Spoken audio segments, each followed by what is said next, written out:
Bonjour, bienvenue aux conférences du cabinet Baldwin Partners. Nous allons étudier des retours d'expérience et les technologies de l'industrie du futur. Si vous souhaitez en savoir plus, nous vous attendons sur notre site internet www.baldwin-partners.com ou sur les réseaux sociaux. À bientôt. Je suis Alexandra Desserre, je suis la présidente de l'agence Smart Industry.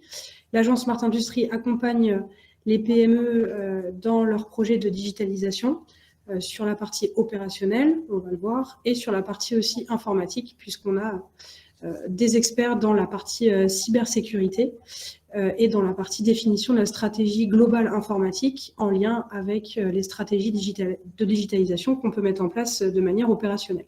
Pour ce soir, je voulais vous communiquer un projet qui est pour nous un projet phare dans le milieu des vins et spiritueux, en l'occurrence la société Boineau, qui nous a décidé de nous faire confiance pour mener à bien son projet de transformation digitale.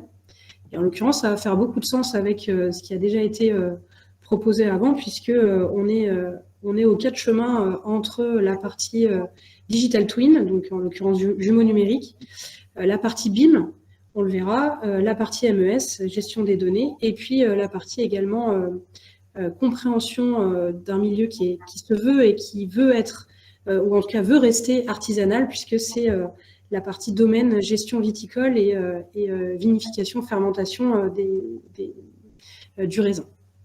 Donc je vais vous faire un rapide état des lieux, la présentation générale du projet, le zoom sur la solution qu'on a souhaité mettre en place pour accompagner l'équipe projet Boineau, et puis vous faire un retour d'expérience sur les coûts et l'organisation, ou en tout cas quel a été l'impact sur les coûts.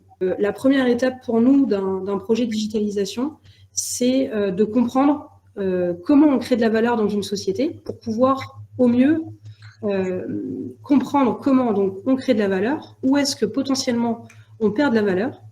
Et le but, c'était de faire comprendre aux clients, vous le voyez via les petites pastilles rouges qui découlent tout au long de la VSM, c'est de comprendre où est-ce qu'on crée de la valeur, donc qu'est-ce qu'il faut évidemment garder, ou en tout cas qu'est-ce qu'il faut sublimer grâce à la digitalisation, mais aussi au sein de cette création de valeur, quels sont les points, on va appeler ça des cartons rouges, quels sont les points qui sont à optimiser, parce qu'on va perdre soit du temps, évidemment, et le temps, c'est de l'argent. Donc, soit on va perdre du temps, soit on va perdre potentiellement du pourcentage qualité, des rebuts, par exemple. On va perdre en productivité, on va perdre en réactivité maintenance. Et tout ça, forcément, à la fin, donne une perte financière qu'on va forcément essayer d'optimiser, voire même réduire, voire même annuler totalement, grâce à la stratégie de digitalisation et aux outils digitaux qu'on va mettre en place. On effectue également une cartographie des systèmes. Donc, sur l'intégralité des systèmes qu'on a représentés au sein des activités Boineau, ce qui était intéressant et important de comprendre dans l'infrastructure des activités Boineau, c'est qu'il y avait beaucoup de services qui étaient entièrement silotés, que ce soit des services connexes, donc on va dire des services support, mais également des systèmes opérationnels.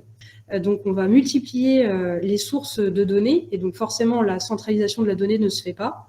Pour la partie qualité, on a totalement référencé uniquement du papier sur le terrain, donc c'est-à-dire que n'importe quel service opérationnel effectuait les relevés qualité, la partie qualité entièrement sur papier.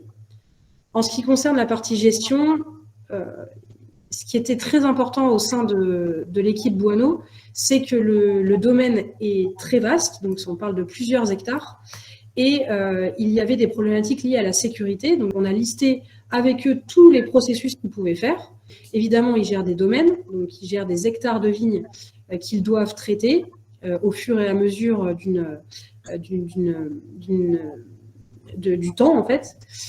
Donc là, on voit qu'il y a un système qui s'appelle Lavilog chez eux, qui est ce qu'on pourrait appeler un ERP vraiment ciblé sur la partie domaine. En l'occurrence également Altaïr sur la partie GMAO.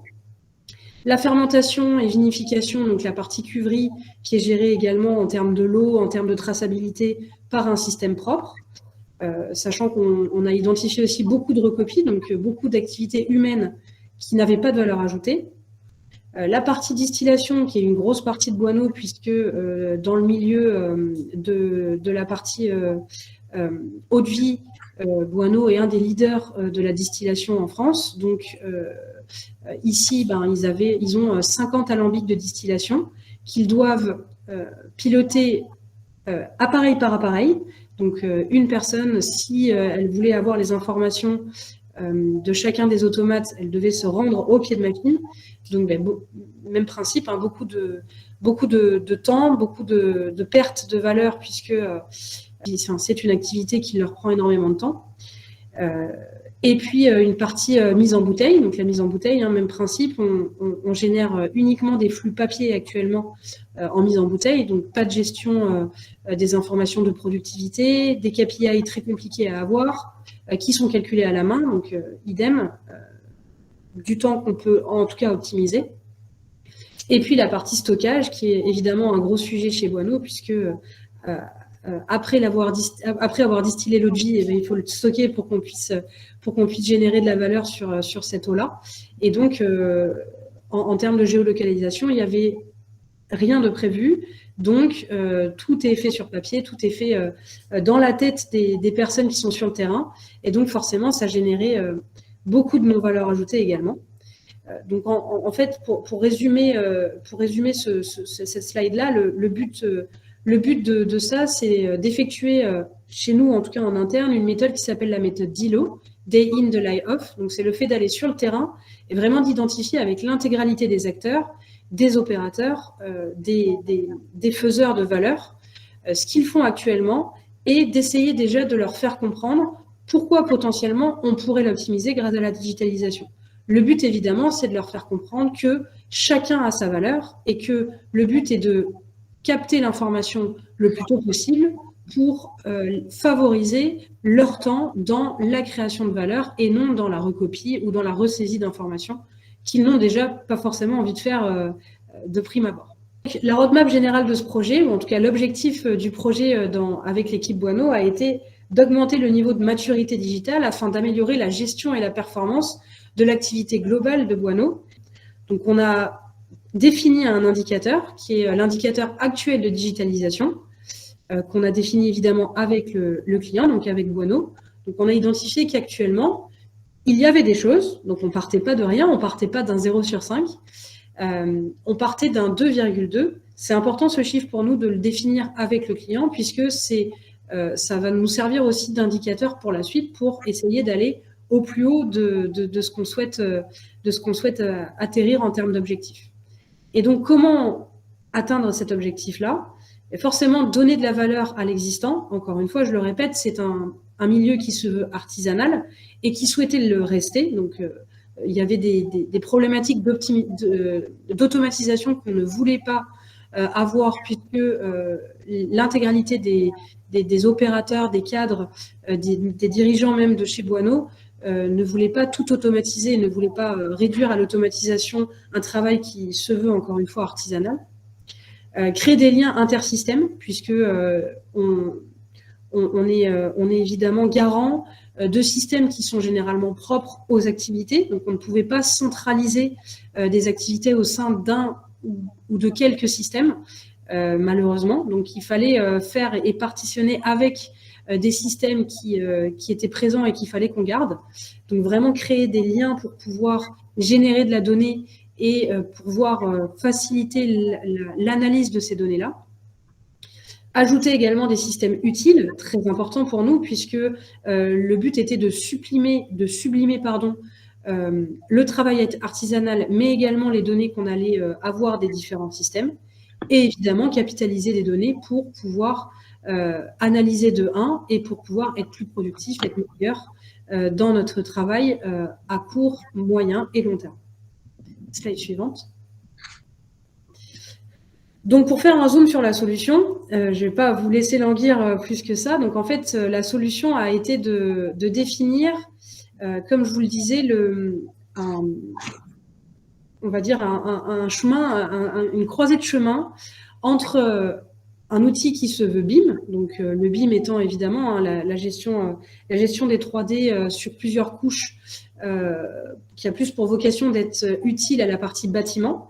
Donc nous, c'était vraiment utile pour nous de pouvoir formaliser l'intégralité des bâtiments et donc des activités de Boineau sur un 3D multicouche, donc de pouvoir vraiment sélectionner uniquement l'activité liquide, mais aussi l'activité équipement, donc les machines, mais aussi l'activité électrique, pneumatique, etc. Parce que c'était vraiment un point qui était très important pour eux. Donc la première étape a été de plutôt se tourner vers le BIM et le 3D. Donc on a bien compris qu'on pouvait faire du multicouche, etc., etc. En revanche, il nous manquait le fait de pouvoir interconnecter des systèmes opérationnels, donc typiquement ce qu'on a vu, la Vilog, les ERP, la GMAO, les indicateurs associés aux automates. Et donc, on a très vite compris que le BIM n'était pas suffisant, en tout cas dans l'outil qu'on souhaitait faire. Et donc, on a commencé à prendre le chemin du digital twin, donc du jumeau numérique.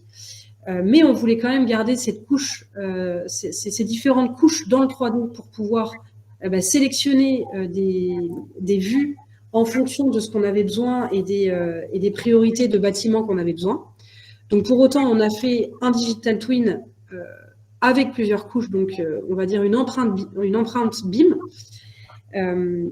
Et il nous manquait quand même cet aspect que d'ailleurs tout à l'heure on a parlé en digital sensoriel, je crois qu'il a été dit le terme, et je trouve ça vraiment intéressant de le dire comme ça.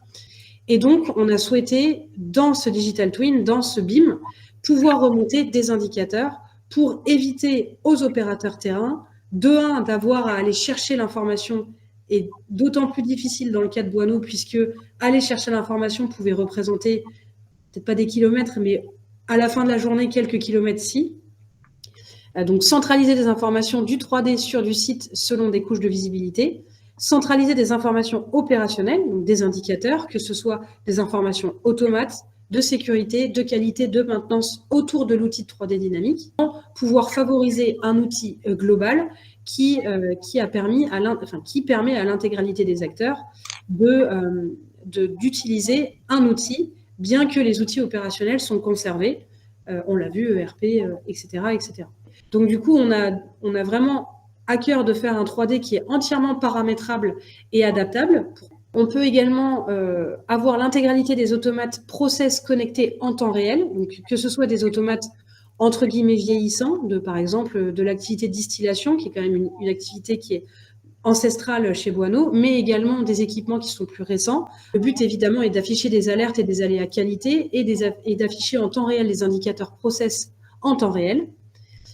Créer un lien avec les systèmes de sécurité en temps réel, donc on en a parlé, les badges, les caméras de sécurité, donc afficher des alertes incendie, les sprinklers, l'accessibilité potentielle, que ce soit des personnes internes au site, mais également des sous-traitants, par exemple. Un lien direct avec le curatif et le préventif, puisque avec un lien qui est direct avec la GMAO, on peut suivre la maintenance en temps réel, donc quel équipement fonctionne, ne fonctionne pas, pourquoi il ne fonctionnerait pas dans le cas où il ne fonctionne pas, et quelles sont les activités de maintenance qui sont en cours sur l'intégralité du domaine de l'activité Boineau. Donc, il faut savoir que l'investissement en tout cas, l'investissement global est de 600 000 €.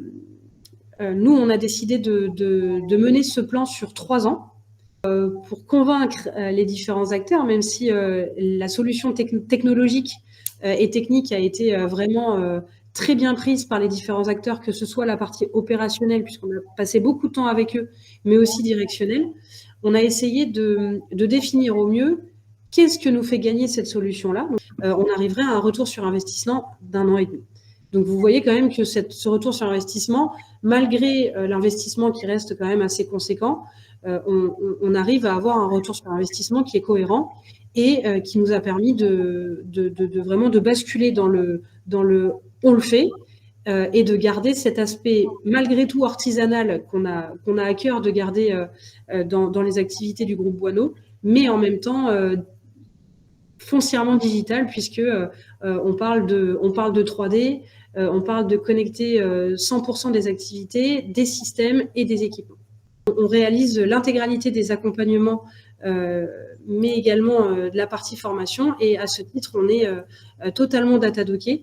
On souhaite être totalement objectif par rapport à elles. Donc, on garde notre objectivité. C'est pour ça que je ne vous ai pas forcément parlé de solutions, on va dire de non de solutions, mais plus de solutions techniques. Et on va jusqu'à la formation des équipes sur le terrain.